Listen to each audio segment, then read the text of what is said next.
use them as your guide. You need them to be on your team with that. But if you don't have someone on your team, get someone on your team. Just because you went to the hospital and had an endo given to you, like, you're welcome to go and look for another endo if they don't align with your values and what you're trying to do for your child or yourself. Were you already yourself a patient at Holistic, or did you find Holistic after his diagnosis? No, absolutely. And healing is absolutely possible. I really believe that, no matter what you're told by, the MDs, respectfully, and, as the moms, right? Like, we know our kids better than anybody.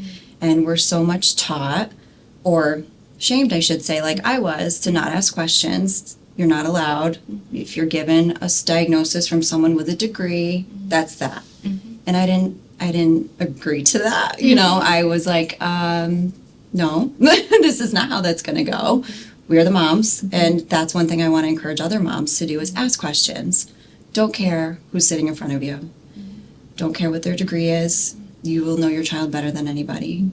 And then you cannot be shamed. I was shamed so many times early on by his team, by his endocrinology team in this process, about how dare I ask questions, how dare I question his diagnosis.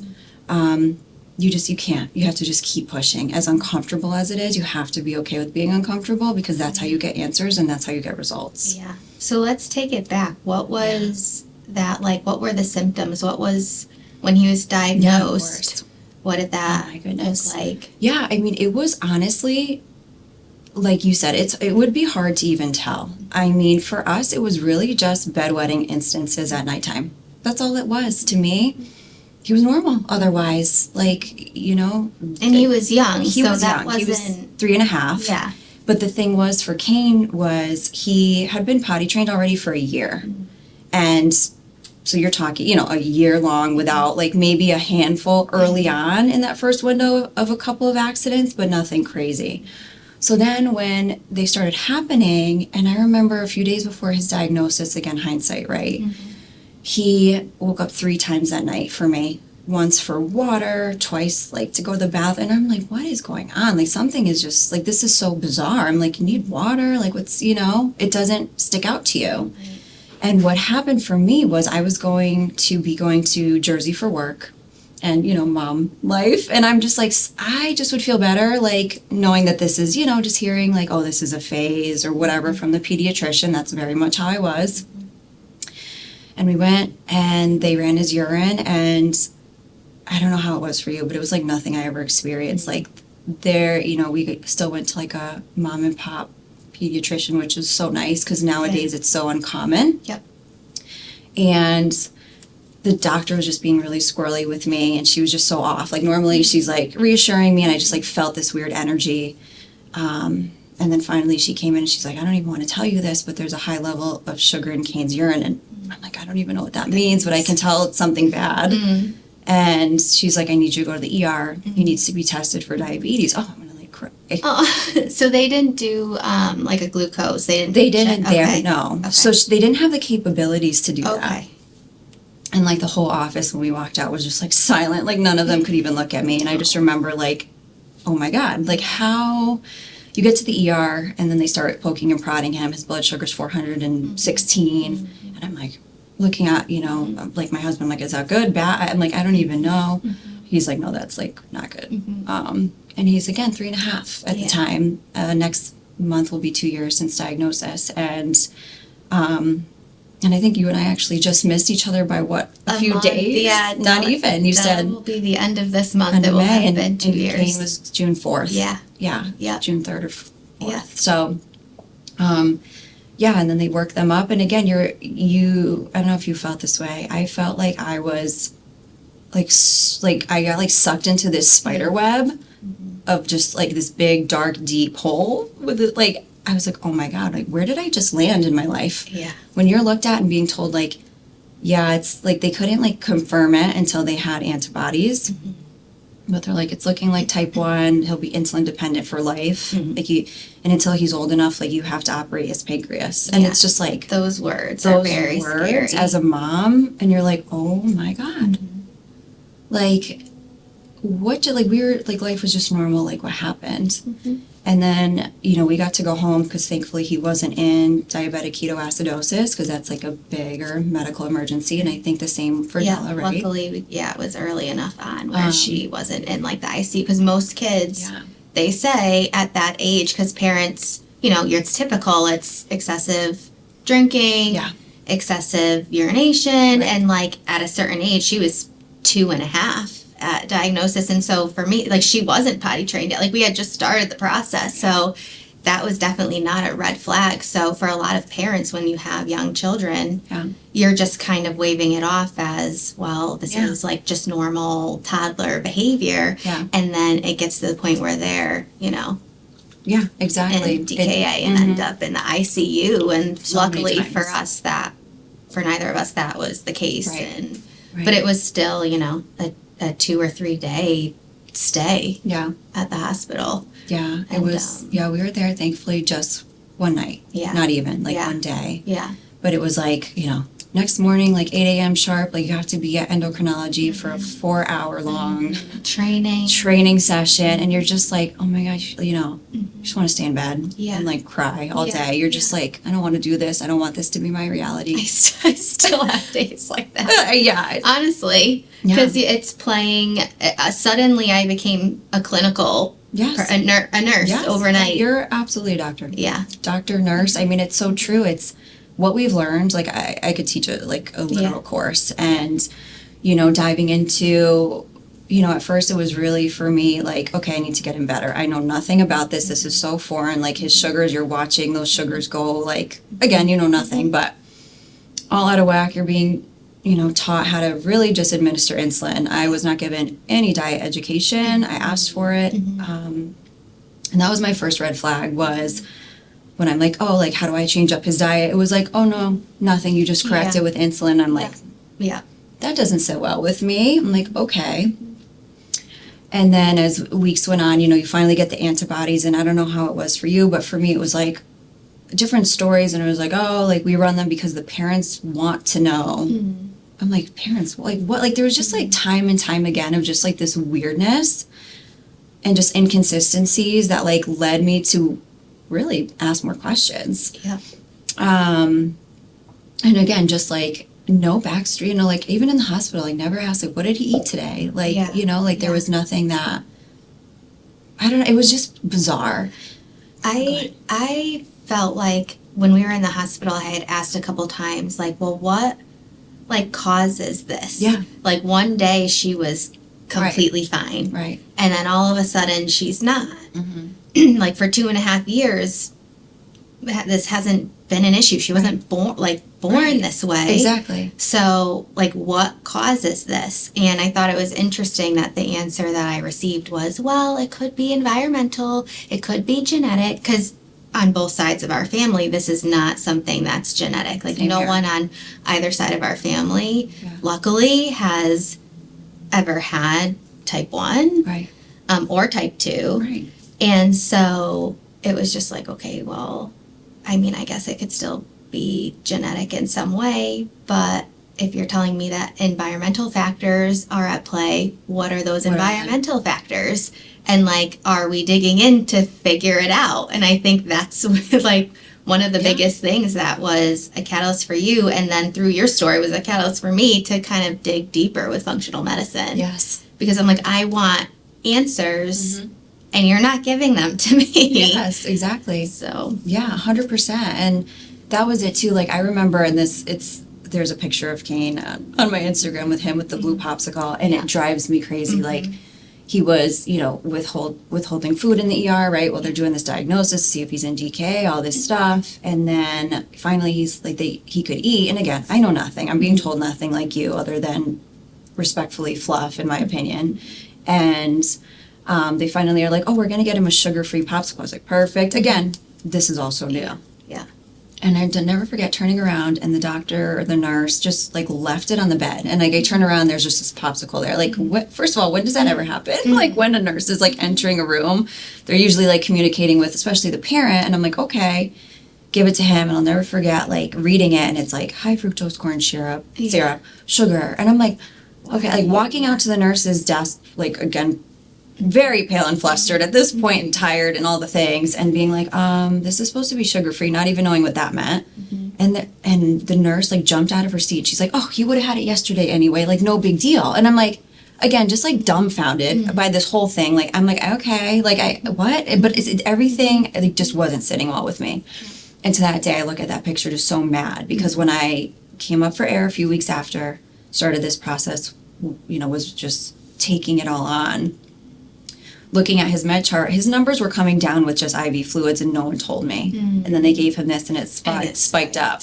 And again, like they're playing this like, oh, see, it's not coming down card. I was never told the truth, and that really bothers me, amongst a bunch of other things. So absolutely, it just led me to dive in and thank God for this place, because reached out, poor Dr. Meg dealing with the bull in the china shop coming in that day. And just going through everything with her, and just like something's not sitting right. Like I pushed back a lot on this endo team at the time and time again. And that's when the journey began. And it was only 4 weeks after his diagnosis that I was able to dive in. Like I said, first, as you know, like it's very overwhelming.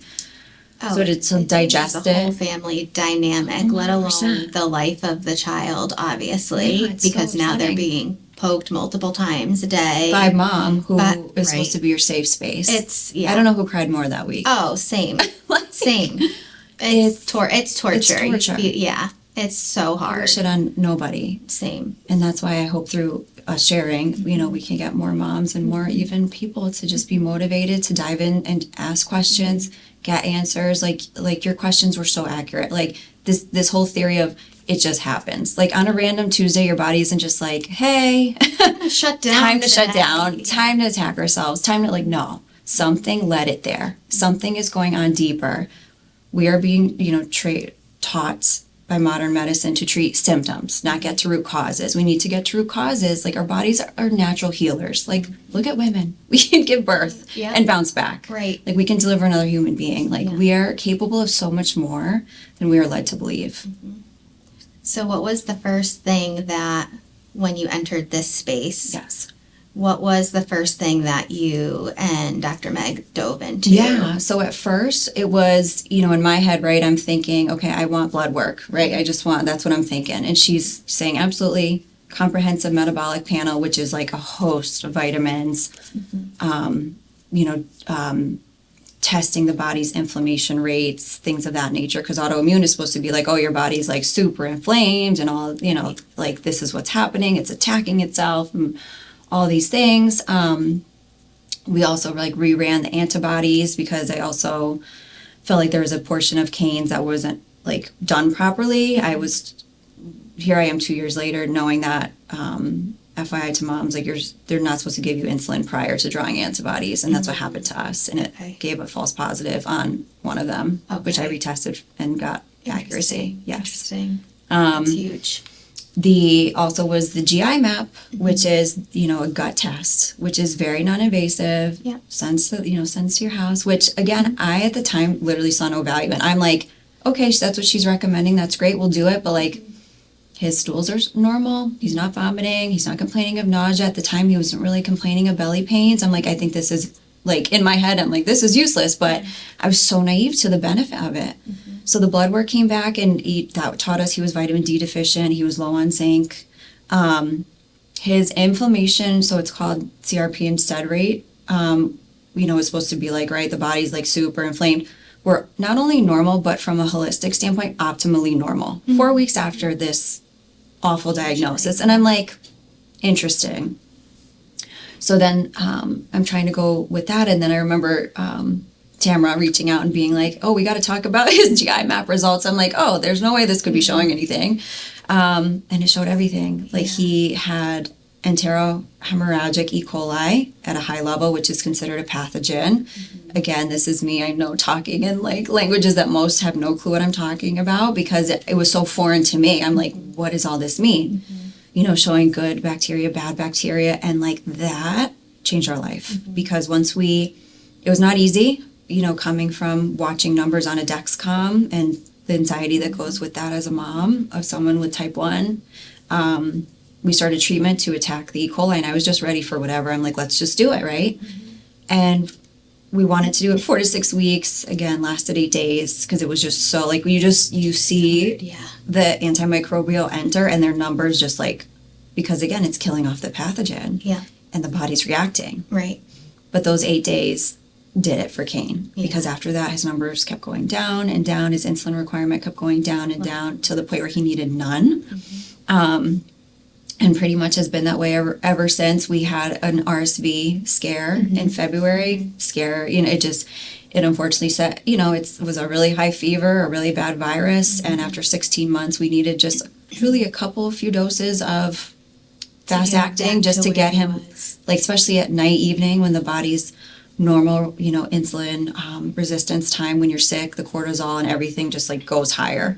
So he was struggling a little bit in the evening, but like it was amazing to watch his body, like as sick as he was during the day, still level out, still eat and level out. And I was like, he'll bounce back, and he did. Yeah. And he's been off insulin again ever since February. So that's fantastic. I think it's important to mention, obviously, there are different levels or percentages of how the pancreas is still working and producing insulin. Yes. I know for Della at diagnosis, it was very low. Okay. Yeah. And then even doing tests with Meg here, finding out that it was like, I don't know, like 15%. Okay. Still pumping very little. And so obviously that does play a big role in how you could potentially build that back up to the point where you don't necessarily need insulin or need as much and can really manage with food. I think for our situation personally, it's been a bigger challenge. Like she's we're still managing it with insulin, but it's just the education and understanding that there is still so much that you can do 100%. with nutrition and with supplements, because with that same testing, like you're finding out what everything that they're deficient in. Again, it's like, how do they even become deficient? Like they're just these little humans, and I'm like, how are you deficient in so many things at this age? And again, going back to nutrition, it's like, okay, well, what do I need to give you, or what types of food can I give you to maintain your level? So just for anybody listening who doesn't really know much about type 1, because I certainly didn't before this diagnosis, but we try to keep her in range of 80 to 180. Yeah. And there's definitely foods that I can give her that don't affect her sugar at all. Yeah. Like protein, absolutely, any type of like a meat stick, cheese, some yogurt. Yes. But there's things that she can have where I know that this is a great snack to give her, or great to give her with something else, because it's going to help keep her leveled out and in that range. And I think with managing diabetes, like there's always going to be like the rolling hills, right? Like it's never going to be like perfect all the time. And you want it to be so badly. You want it to be so badly. And you're just trying your best to, keep it as level as possible.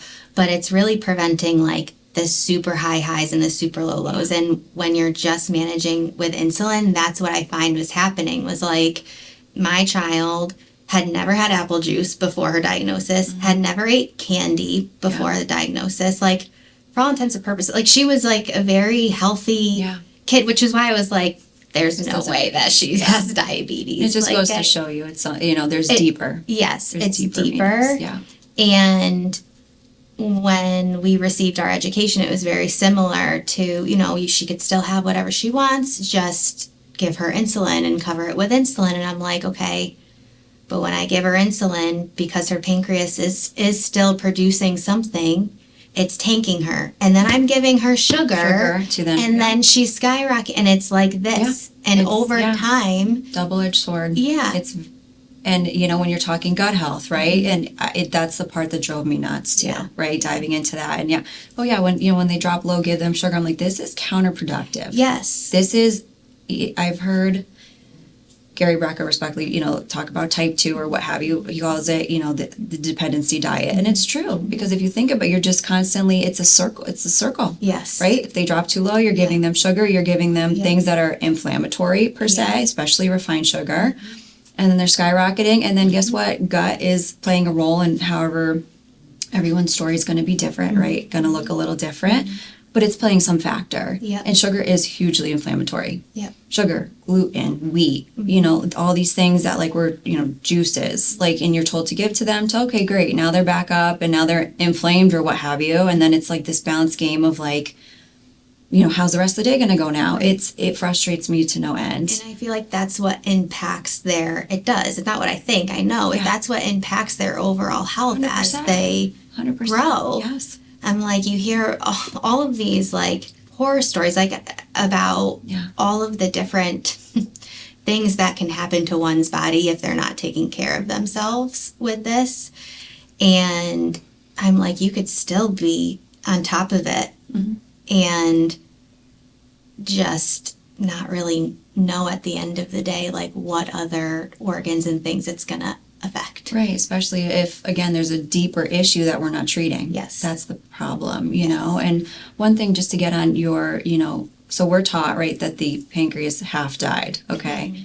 And respectfully, I can't speak to everyone's story. Again, everyone's story looks differently. I definitely don't think that 1, 2, 3-year-olds are waking up with dead pancreases. So with Kane, when we ran the C-peptide, right, so that's a big pancreas, insulin test, and which for me, my early on endo team refused to run, and to me, another red flag. I'm it's interesting, because if I go to the doctor with a broken ankle, you're going to x-ray the ankle, so why are you refusing me this test if you're telling me this is what's going on? So of course we ran it with Dr. Meg, and of course that first round C-peptide was low, right? So this whole theory of it's half dead or what have you. Fast forward 6, 7, 8 months later, he's been off insulin now for 4 months. His C-peptide is in normal range. Came back to life. What's going on here? Yeah, yeah. And when you, it's almost that feeling of, when someone close to you or your friend or something lies to you and you have that ick. Mm-hmm. That's how I felt. I'm we are being, something's not adding up here. Yeah. And we need to dive deeper. It was almost it was just somebody jumped the gun. Yeah.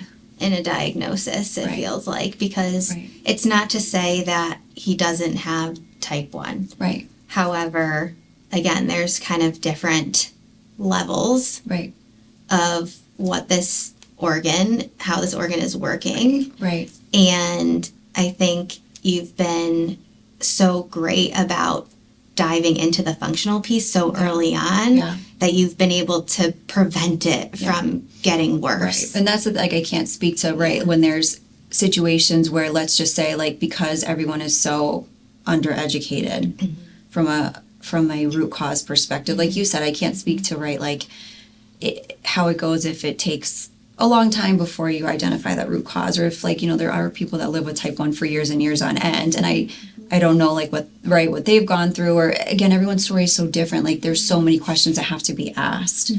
For me, like you said, it just didn't make sense. It was healthy 3.5-year-olds that what's going on? It just didn't make any sense. And again, now I'm seeing there's it's become kind of an epidemic. There's so many kids that I see some way that have type 1, whether it's from a friend online, right? An influencer with a big family. If they have 5 kids, at least one of them has type 1. It's crazy. It's something's not adding up. And like you said, I mean, my thing would be absolutely no matter what, if your kid has type 1, or even anything really, eczema, right? I've learned so much about everything starts in the gut. Yes. Everything. No matter what you're going through, get a gut test. It's non-invasive. Holistic can help guide you. It's so worth it. It changed again, the trajectory of my son's life. And even fast forward to now, and if I'm ever back, I could talk more, but just about now getting to a cellular level of just the deficiencies. And like you said, how are these young beings so deficient? I think there's more for me to research and figure out, but diving into just us, what are we given pregnant? What are we going through pregnant? What were we exposed to? There's just so much now. It's not like when we were kids, unfortunately. It's you can just tell, everything's very different. Well, it's interesting to me that, going back to the whole, well, what caused this? And it could be, environmental factors. Like with Kane, anytime he gets a virus, like it's literally setting him backwards. Yeah. And so it's like that's technically an external factor. It's catching something. Right. Yeah, and you can't, always avoid it, but what you can do is make your immune system as strong as possible for when these times come up. And that's why, too, I think, because as, we know with type 1, it's like if your insulin levels drop, they call it like they're honeymooning, again, with no real context on what that even means. And then, like something will set them back. Okay, but what is it? Is it something they might have eaten? Is it an illness? Again, if that gut and that immune system isn't strong enough, of course, when they take another major hit, it's going to be a huge setback. But for me, when Kane got RSV, as serious as it was, and again, he was almost in DKA, we thankfully didn't have to stay in the hospital more than a day. But I was like confident because I'm like, we've done this work and I'm giving him these supplements every day. Like, I know he'll bounce back. And he did within a few days. So obviously you're in, I'm assuming, communication with the endo when, you're of course. at the hospital. So what was kind of the, like, game plan? Like, were they supportive of the way that you were kind of handling going through, like, trying to get over this virus with obviously continuing to give supplements and support? So that's another thing. Like, I didn't mesh well with your initial endo. I wasn't feeling heard. I was feeling very dismissed. It was very frustrating. And just like the fear tactics are unneeded. Moms need to be supported. And like, you have a degree, again, we are living with these kids 24/7, period.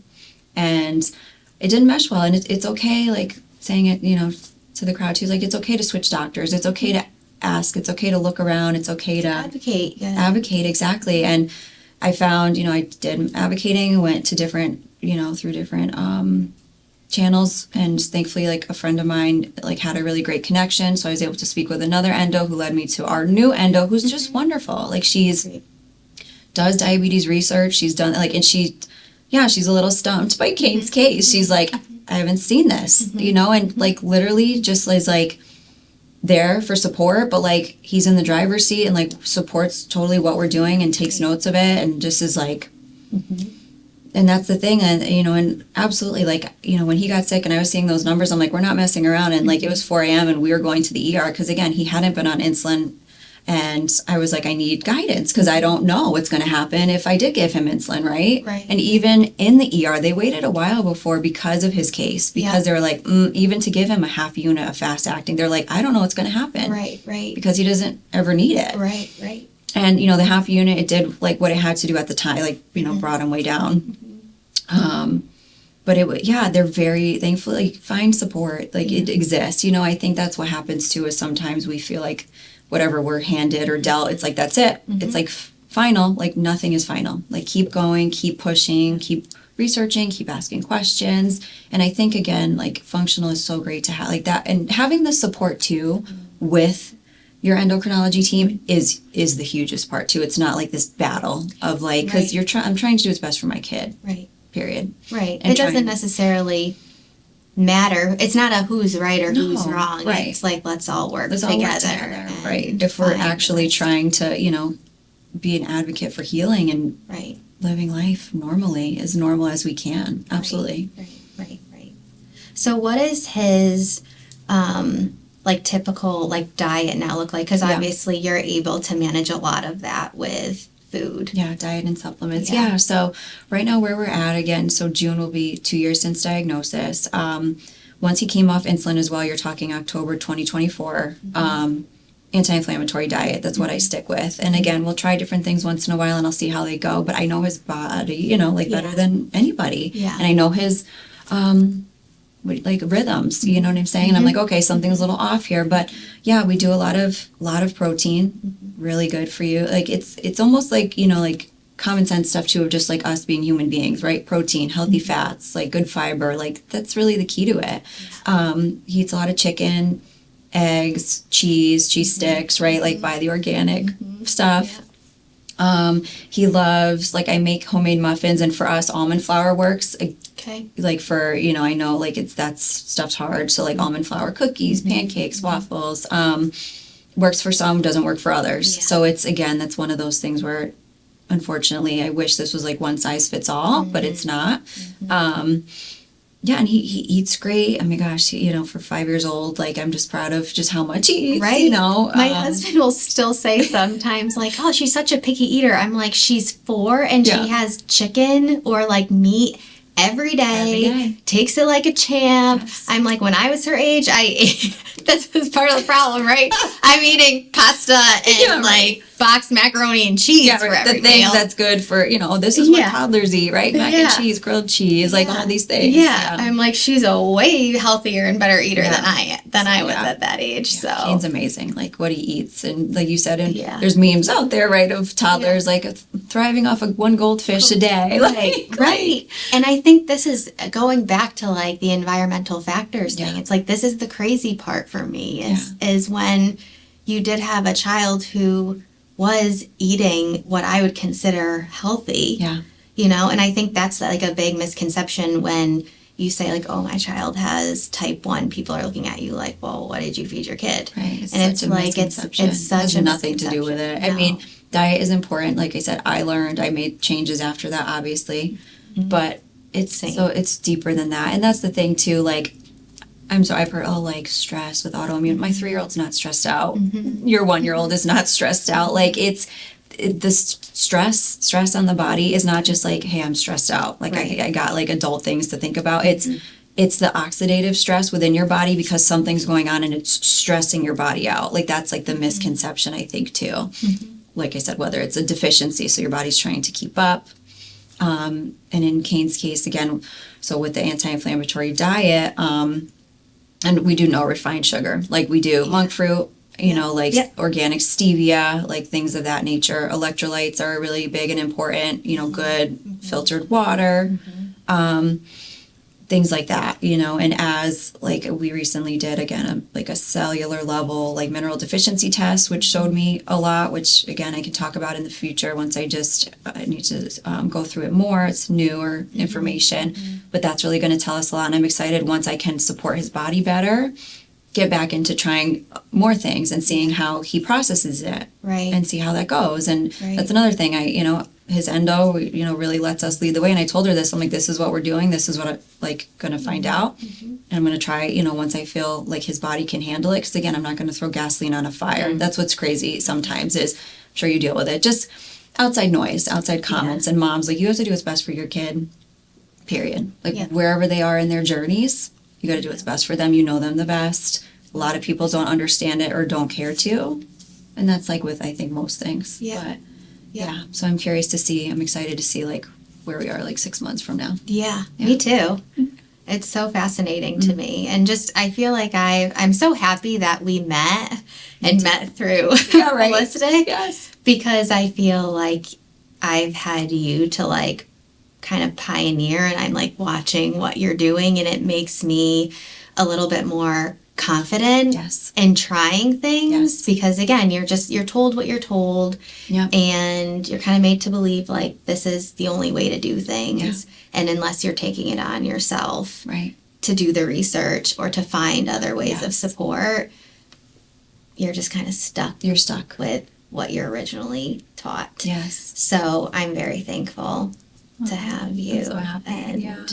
And I'm so glad that you're continuing to dive deeper and deeper and that he's doing so well. Thank you. Yeah. And continuing to share. And there's so many moms that I speak to now. There's adults with diabetes that I help guide and encourage to just get your GI map done, like get, whatever I can do to help. And, it is hard because obviously I've had moms come to me at some points, and I think they think I have like a magic wand that I can just and I wish I did. It's a whole package. You have to be okay with being really uncomfortable and trying new things. You have to be okay with asking questions. You have to be okay with it's functional and it's endo and then it's you. And that's how I've been, right? I take from both, obviously, great information. At least my new one is actually giving me information, not just talking at me. And but I have to, like, I'm still the middle, right? Like, I still have to, like, take bits and pieces and watching Kane and researching and, like, saying, hey, this makes sense. And, like, I've done so much research in the past 2 years. Yeah. And I've learned so much. And again, there's really interesting things to come. And there's some theories that I had that I think are coming to fruition. So again, we'll share more in the future. But yeah, I think there's so many environmental factors now. The air, the water, The toxic load. everything. It's general, just exactly. It's getting Yeah. to the kids, and it's really making an impact. Whether it's type 1, whether it's a behavioral issue, I mean, there's just so much you see now. Like, Yeah. I don't know how you feel. When we were in school, it was so few and far between, and now it's so common to just see something, whether it's a little attention deficit, or whether it's ADHD, or whether it's whatever it is, autism. It's just like all these rates are so high, and mom's like, no matter what you're going through, it's, again, I can't say it enough, it's okay to ask questions. It's okay to research. It's okay to push and to move around and to make phone calls until you get the answers that sit right with your gut. And I think finding the right support, even outside of, like, medically, finding support in other families 100%. That are trying to navigate the same things. Like, that's huge. Like I said, I have you now. We have another family very close to us whose daughter is only a couple years older than mine, and she was diagnosed with T1D, I think at like 22 months, like very, very young, like baby, which I can't even now have, like starting that at 2.5. I'm like, how did you do this with a baby? Technically still. But it's just that's been like a huge part of this, is like finding people that we could talk to that can relate, because there is such an emotional side of this, and to have that village, even in some regard, is really helpful. And I think too, and it's everyone's story is different, and everyone has to, like, navigate it differently, but it's helpful when you're in the circle, right, of moms that, like, have this same like, hey, like, something's up, and hopefully this encourages other moms who maybe had that feeling but just didn't speak on it, or just ignored it, pushed it down, whatever. Like, now, like, you're validated. Like, there is more questions to ask. There is more to be done. There is more support to give. And it's so important, I think we're just unfortunately so, I use the word brainwashed lightly, but just into thinking that, like, we're just, like, we're dependent beings. Like, we need all these external things. And, like, again, when you're in the throes of something, like, of course you need to support the body to do what's best at the time. But there's so much more to it. That we're not told. And like you said, it's hard to get those answers. It's hard to get any sort of anything sometimes. Like, you have to just keep, like, poking the right places until you get, and then you're like, okay, and then you start there, and it just kind of goes from there. It's amazing what you can uncover once you really start going. Crazy. What is one thing that stands out the most to you in terms of this whole journey? Like, what was, like, the biggest takeaway, do you think? Oh gosh, I know that's a loaded question. Loaded. So, full disclosure, and obviously saying this to, again, help moms feel whatever your season you're going through normal. When this blow was given to me, I was going through a divorce. And you want to talk about, like, I already thought I was at rock bottom, and then this diagnosis hit us, and rock bottom got darker and deeper. I didn't know it was possible. And I was like, oh my gosh, like, where did my life go? And, right, it was like all my fears, I feel like, the fears you have in life kind of came true at the same time, like your kid's health and this and that. And I didn't know how I was going to do it. Like that, that week, you go from, all I could think of as, you go from newborn smelling like spit up to that, now I smell like insulin. And it was just terrible. And you have that same postpartum almost anxiety, like gut wrenching. And I, again, was already there trying to process just life and what was going on and keep a strong face for my 3-year-old. And now I have to play pancreas to him. And I'm like, oh my gosh, like, my brain is maxed out. I don't know how I'm going to take this on. And this whole thing for me, like, the whole package grew me in ways that I never thought possible. Like, I've met this version of myself that I never knew I could meet in this lifetime. I never knew she could become this person. And it's taught me so much about just like inner healing and wanting to, be better. And it's amazing when you like, so I always say, like, when I talk about my journey, it's like I've healed like mentally, emotionally, spiritually, and then physically when my son was diagnosed. And it's just amazing, like, when you think you're at rock bottom, like you can, like, the brighter days are ahead. Like, there is hope, there is possibility, there is, no matter what season you're going through, moms or whoever, brighter days are ahead. And I just remember fighting the fight. And I look back now and I'm just like, I don't even know how I had the brain capacity to do any of this. Yeah. Or, and get there. But it's been such a huge, powerful few years of my life in just so many ways. And to where we are now, just like collectively, again, I just think the biggest takeaway is just don't give up. Like, don't let fear win. Yeah. Like, well, I think you could feel really powerless, especially when it's your child. Yeah. And I think you show that people can have hope and really that you can have the power. Like, you can take the power back. Absolutely. You can absolutely take You're the power not back. stuck in a situation. Like, there's multiple paths that you can go down. Absolutely. Yes. I love It'll that. get better. So thank you for helping me take my power back. That's so corny. Yes. I'm so happy to do that. And for others, and just like, again, messages I've received, it's being able to, that's why I started my Instagram and sharing our story, bit by bit. And like, I think about all the time, like writing a blog or, just doing something where I talk about it in like more portions of just like what we've done. Can you share how people can find you if they want to connect? Yeah, of course. Yeah. So my Instagram is at Pavielle Style, and hopefully we can like tag it or in the podcast. And we talk about, I do it in bits and pieces, but we talk about Kane's journey. Like, I'm absolutely open to talking, messaging, like however I can be of support. I help so many moms and like I said, different individuals, and it's been like, I'm really grateful, as scary and as awful as it's been having, like, I hate saying a sick child, having a child go through something like this. It's been so rewarding. Yeah. And I, where we're heading, like, I just want to like help and give back to as many like people and kids as I can, to like help them get their lives back. 'Cause it's like, just the notion, again, like you said, of diabetes out there and like, oh, it's manageable, and like just like some of the like awful things that we hear.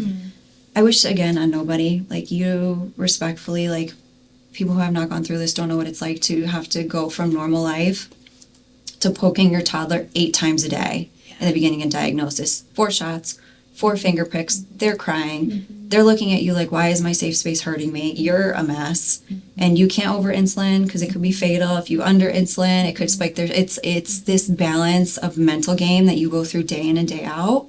And even to this day, like, as good as he does, like, it's like you said, it's still a roller coaster. Like we'll be like, again, it goes good, and then it's like just like a little setback. It's not even and I think of like the big picture of what I used to go through. It's not even that big of a deal, but it is. It's just like you get like, oh, you're just like, this sucks sometimes. You're just like, this sucks. But anything I can do to help, and again, I'm going to keep sharing as I learn. And help as many as I can. Thank you so much, Pavielle, for sharing and again showing us that you can have power within a lot of power. situation Take your power like back. this. Yes, absolutely. Thank you.